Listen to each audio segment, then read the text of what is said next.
Diz ao mar a que te detenhas,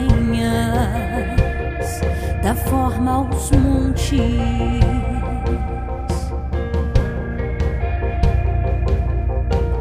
Põe em fileiras os astros no céu e o chama pelo nome.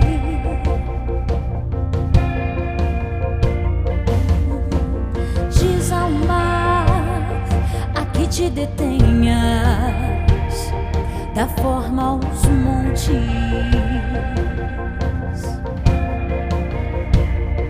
Soprou em minhas narinas a vida que devo a Ele.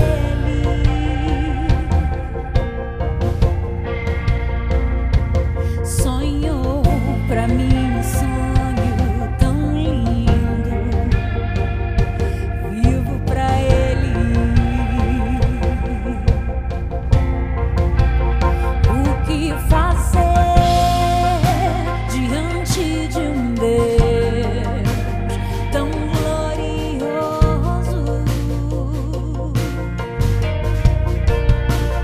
O que dizer com palavras se até a intenção conhece?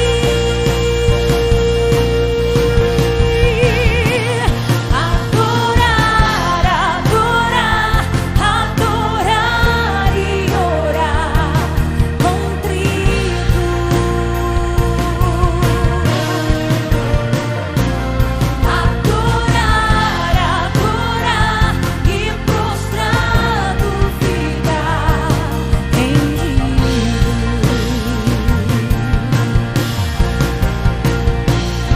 Adorar, adorar, adorar e orar contrito. Te adoramos, Rei dos Reis. Adorar, adorar e prostrado ficar rendido.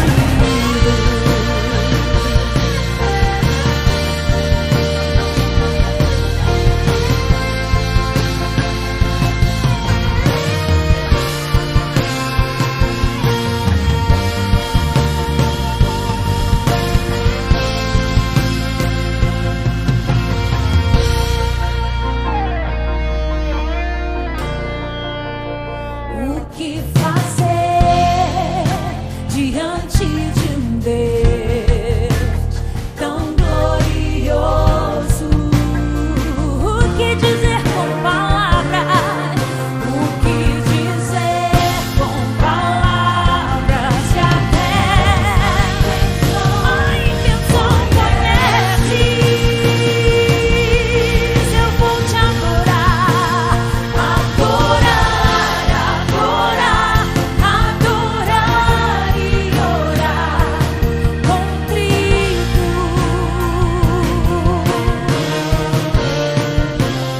Adorar, adorar e prostrado ficar rendido.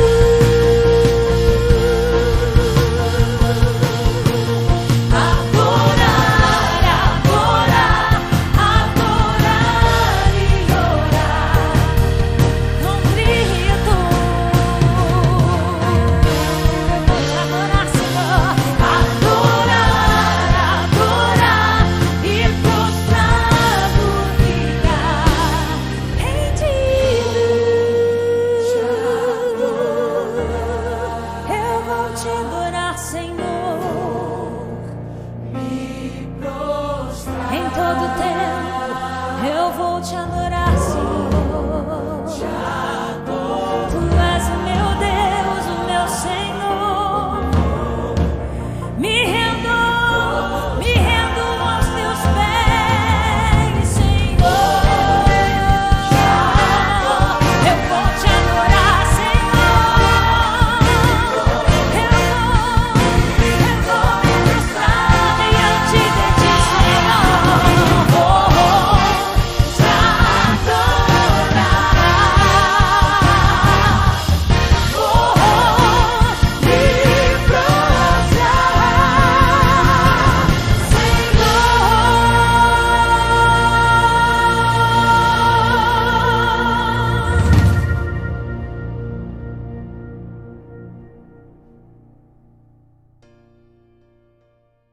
Vai valer nota, professor?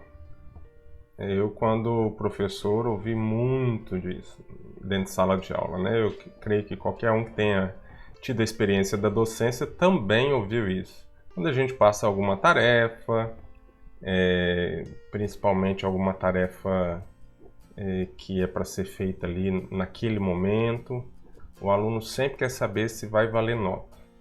Isso porque a gente está acostumado a viver essa ideia de mérito, né? A gente quer receber algo em troca por aquilo que a gente faz. E, na verdade, vai valer nota nem é o tema da mensagem, eu só quis usá-la como introdução. O tema da mensagem é graça sem graça. E o sem graça está ali entre aspas, justamente porque, do ponto de vista humano, a graça divina é um tanto quanto sem graça, porque é de graça e a gente sente a necessidade de fazer algo para ter um retorno, para merecer aquele retorno. E eu quero ler com os irmãos o Salmo de número 147. Nós vamos abrir a Bíblia no Salmo de número 147. Louvai ao Senhor, porque é bom cantar louvores ao nosso Deus, porque é agradável, decoroso é o louvor. O Senhor edifica Jerusalém, congrega os dispersos de Israel, sara os quebrantados de coração e lhes ata as suas feridas, conta o número das estrelas, chama-as a todas pelos seus nomes. Grande é o nosso Senhor e de grande poder, o seu entendimento é infinito. O Senhor eleva os humildes e abate os ímpios até a terra. Cantai ao Senhor em ação de graças, cantai louvores ao nosso Deus sobre a harpa.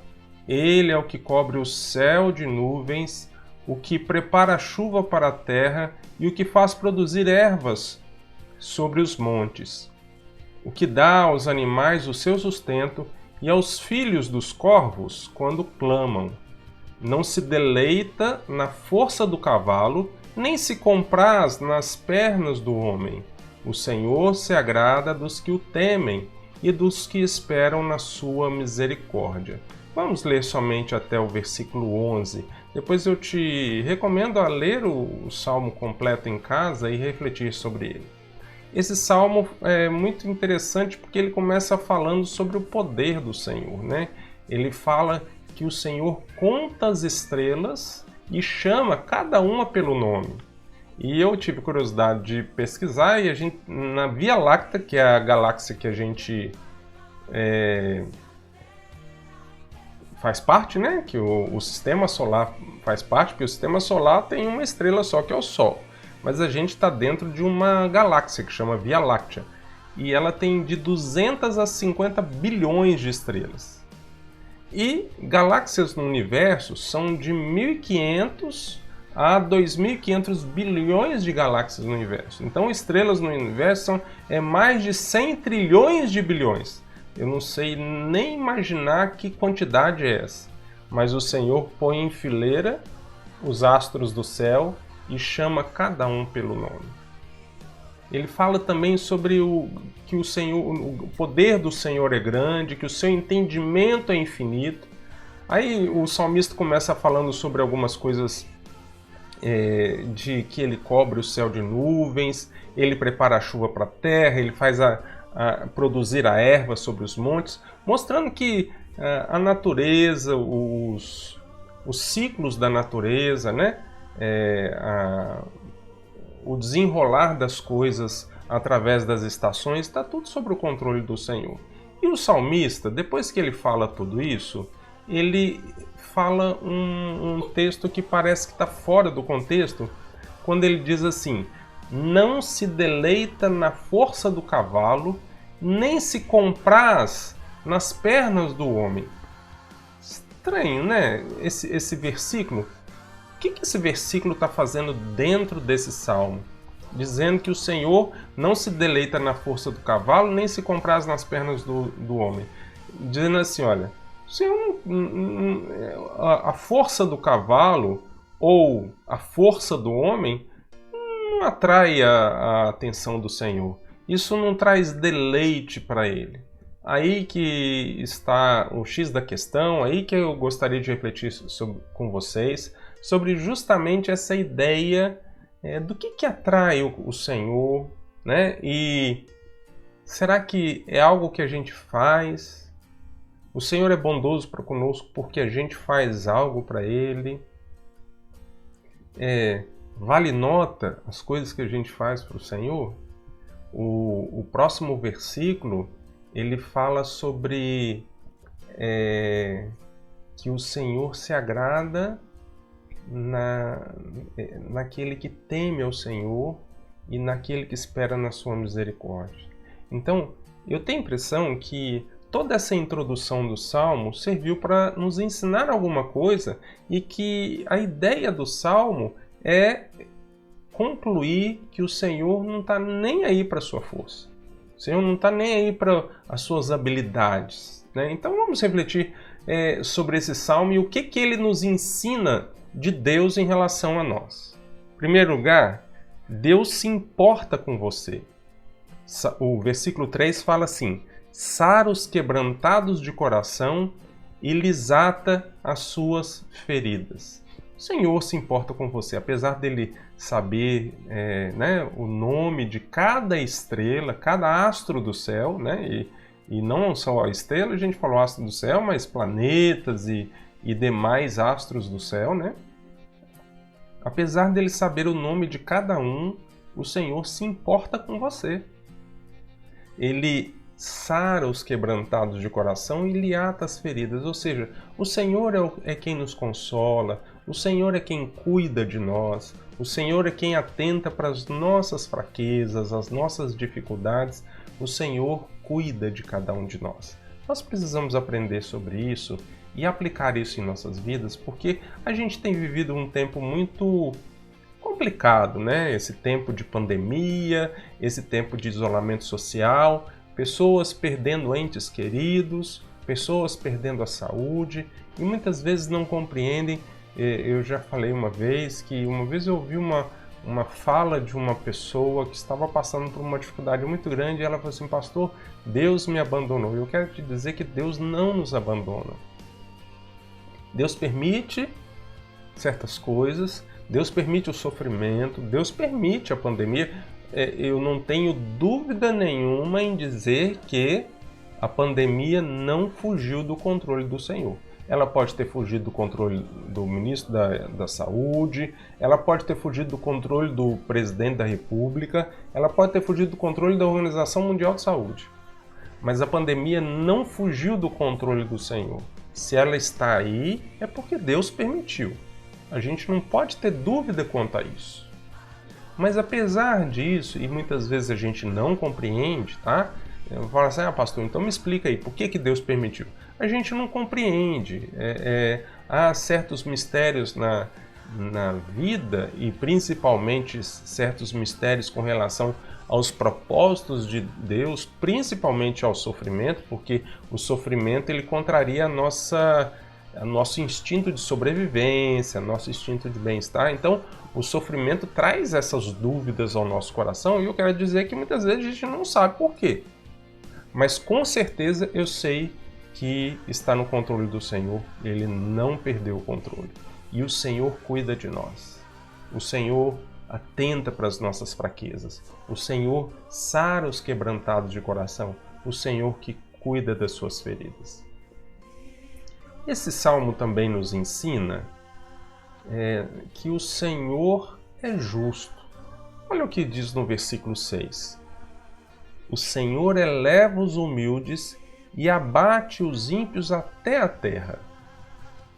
E aí você pode estar pensando aí: pastor, mas eu conheço muito ímpio aí que prospera e muito justo que passa dificuldade. Na verdade, a gente não conhece justo que passa dificuldade, com exceção de um justo, que foi Jesus Cristo. Na verdade, ele foi o único justo. Né? A gente sofre as consequências das nossas atitudes, mesmo que não sejam atitudes pessoais. Né? A humanidade sofre as consequências das atitudes da humanidade. Por exemplo, Às vezes morre uma... Eu vi há pouco tempo atrás, uma atriz já com 70 e tantos anos de idade, ela morreu atropelada por um motoqueiro. Provavelmente ela olhou na hora de atravessar a rua e teve cuidado ao atravessar, mas o motoqueiro, inclusive, nem parou para socorrer. E isso foi lá nos Estados Unidos, em Nova York. E a polícia estava atrás tentando identificar um motoqueiro, mas ela morreu em consequência das atitudes do motoqueiro. Crianças que nascem com alguma doença, que foi, por exemplo, com AIDS, que foi por conta das atitudes do pai ou da mãe. A criança não tem culpa da atitude do pai ou da mãe, mas ela sofre as consequências. Então, a gente sofre as consequências das atitudes, às vezes de outros, mas nós estamos falando da humanidade. A humanidade sofre as consequências das atitudes da própria humanidade. A temperatura, o ambiente, a própria pandemia tem a ver com o fato da gente estar invadindo ali o território de animais silvestres, animais selvagens, né? Então a gente sabe que a gente acaba sofrendo consequências. Mas apesar disso, o Senhor é justo. O Senhor cuida e o Senhor faz justiça. E é importante a gente entender essa justiça divina, porque a justiça divina é justa. O grande problema é quando nós queremos exercer justiça própria. E eu vou te dizer, com experiência pessoal, que a vingança nunca é plena, né? A gente nunca está satisfeito com a vingança. Eu lembro quando eu era criança, lá para os meus 8, 9 anos de idade, e eu tenho um irmão que é 2 anos e pouco mais velho do que eu, e uma irmã que é 4 anos mais nova do que eu. Não aparenta não, parece que a gente é da mesma idade, mas ela é 4 anos mais nova do que eu. E a gente sentava no sofá e colocava um limite ali, que uma parte era minha e outra parte era dela, do sofá. E quando um passava da fronteira, o outro começava a descontar e chutar, e eu lembro sempre que sempre acabava em briga. Nunca o que aquele que se sentia injustiçado descontava, sentia que a dose do descontar foi suficiente para se vingar. E o outro, a mesma coisa. Por isso, sempre um esbarrãozinho acabava numa briga. E é assim também. A gente vê as pessoas no trânsito, matando por causa de uma buzinada. A gente vê pessoas dentro das famílias matando por causa de uma discussão, né? Vimos um caso trágico aqui no estado de um pai que matou os 3 filhos e a esposa porque a esposa queria separar dele, depois ele tirou a própria vida. Então a gente sabe que quando a gente quer vingança própria, pessoal, a gente nunca sabe dosar, porque a gente não é justo. Por isso que a palavra de Deus diz assim: minha vingança, diz o Senhor, porque o Senhor é justo. O Senhor sabe dar a cada um aquilo que cada um merece. Só que se o Senhor fosse somente justo, eu e você estávamos perdidos. Aí entra um outro atributo divino que está diretamente relacionado a esses últimos 2 versículos que eu li, sobre o Senhor não se agradar da força do cavalo nem da perna do homem, que é o versículo 11, que diz assim: Deus se agrada dos que o temem e dos que esperam na sua misericórdia. O atributo que acaba nos livrando das consequências das nossas atitudes é a misericórdia. Deus é misericordioso. Então, quando você não colhe frutos que você deveria colher porque você plantou mal, é porque Deus está sendo misericordioso com você. Costumo exemplificar a misericórdia com a relação de pai, mãe e filho, né? O filho fez alguma coisa de errado e merecia ser disciplinado, quer seja através de um castigo, privando de alguma coisa. E o pai vira para o filho e fala assim: olha, você merece ser disciplinado, mas eu não vou te botar de castigo. Isso é misericórdia, isso é graça. É o Senhor agindo com graça e misericórdia conosco. Por isso que eu disse que o tema da mensagem é graça sem graça. Por que graça sem graça? Porque a gente gosta de fazer alguma coisa para merecer. Por exemplo, esse vai valer nota, eu lembrei de uma outra situação que muitas vezes acontece dentro de sala de aula. O aluno já conseguiu a nota máxima do bimestre, o bimestre valia 10, ele já está com 10, mas tem muitos colegas dele que estão com 5 e a média é 6 ou 7, né? E aí o professor faz umas artimanhas lá que quem é professor sabe como que isso funciona, de ponto extra. Já viram falar disso, né? Eu vou dar um trabalhinho aqui que é um ponto extra, para compor a média. Então o professor já distribuiu os 10 pontos, e aí ele vai dar mais um trabalho valendo 2 pontos, que está além desses 10 pontos. Para aquele que ficou com 5, poder ficar com 7 se tirar 2 no trabalho. Aí vem aquele que tirou 10. Ah, professor, mas e se eu tirar 2, o senhor vai me dar, botar esses 2 pontos para o próximo bimestre? Por quê? Ele se sente injustiçado, porque como que o outro vai receber 2 pontos e ele não? Como que ele vai fazer um trabalho e o trabalho dele não vai ser pontuado porque ele já alcançou a nota máxima? Está na natureza do ser humano. O ser humano gosta de receber recompensa por aquilo que faz. Da mesma forma, o ser humano se sente meio que constrangido quando recebe uma recompensa sem ter feito. Já parou para pensar? Que Deus é misericordioso, Deus te recompensa sem você merecer? Isso incomoda. Por isso, muitas vezes, muitas religiões tentam achar uma forma de fazer com que o homem alcance alguma coisa através de esforço próprio.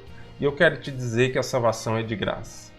Por mais que isso não tenha graça pra gente, porque a gente não está fazendo nada para merecer, a salvação é de graça. O que precisava ser feito para que nós fôssemos salvos já foi feito, e não foi feito nem por mim nem por você. Foi feito por Jesus lá na cruz. Por isso, a ideia de que você quer se alegrar no Senhor, aliás, você quer que o Senhor se alegre com você, você quer que o Senhor se agrade de você, olha, Ele se agrada daqueles que o temem. Ele se agrada daqueles que esperam na misericórdia dEle. E não naquele que acha que é forte e vai conseguir as coisas pela força própria. Há um texto que encontra-se, eu quero até ler esse texto com você, ele encontra-se no livro de Jeremias, capítulo 9, versículos 23 e 24. Vamos ler esse texto. Jeremias, capítulo 9, versículos 23 e 24. O texto diz assim: Assim diz o Senhor, não se glorie o sábio na sua sabedoria, nem se glorie o forte na sua força, não se glorie o rico nas suas riquezas, mas o que se gloriar, glorie-se nisto, em me entender e me conhecer, que eu sou o Senhor, que faço beneficência, juízo e justiça na terra, porque dessas coisas me agrado, diz o Senhor. Como o profeta Jeremias, concordando com o salmista, diz que o Senhor não se agrada no forte, nem no sábio, nem no rico. Não são essas coisas que agradam o Senhor, mas o Senhor se agrada naquele que busca conhecê-lo, naquele que entende, compreende que o melhor nessa vida não é você tentar fazer por merecer, é você se aproximar daquele que é o que age com misericórdia e com graça para com você. Que nós possamos aplicar esse texto, essa mensagem em nossos corações entendendo que Deus é soberano, Ele chama cada astro pelo nome, mas apesar de tudo isso, Deus se importa com cada um de nós. Deus é justo e Deus é misericordioso. E por causa dessa misericórdia, eu e você podemos ser salvos. Amém? Que Deus nos abençoe e que nós possamos aplicar verdadeiramente esse entendimento em nossos corações. E eu vou colocar novamente aquele louvor que nós escutamos no início, para que você possa refletir sobre a letra desse louvor e que o seu restante de dia, a sua semana, seja uma semana agradável na presença do Senhor. Amém.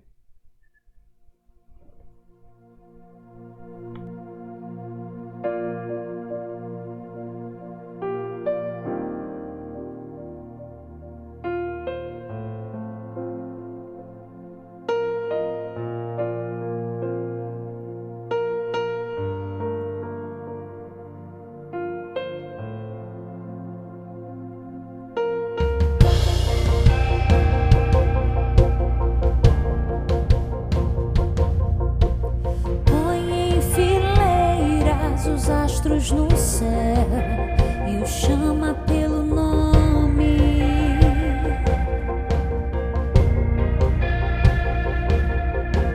Diz ao mar a que te detenhas, dá forma aos montes.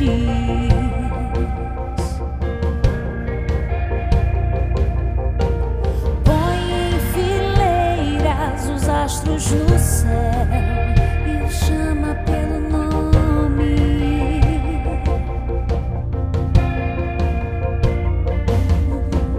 Diz ao mar a que te detenhas, dá forma aos montes.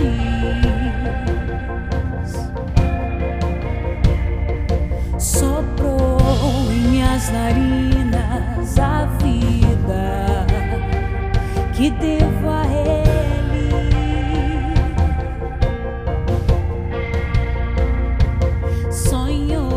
Pra mim um sonho tão lindo, vivo pra Ele. O que fazer diante de um Deus tão glorioso? O que dizer?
O que fazer diante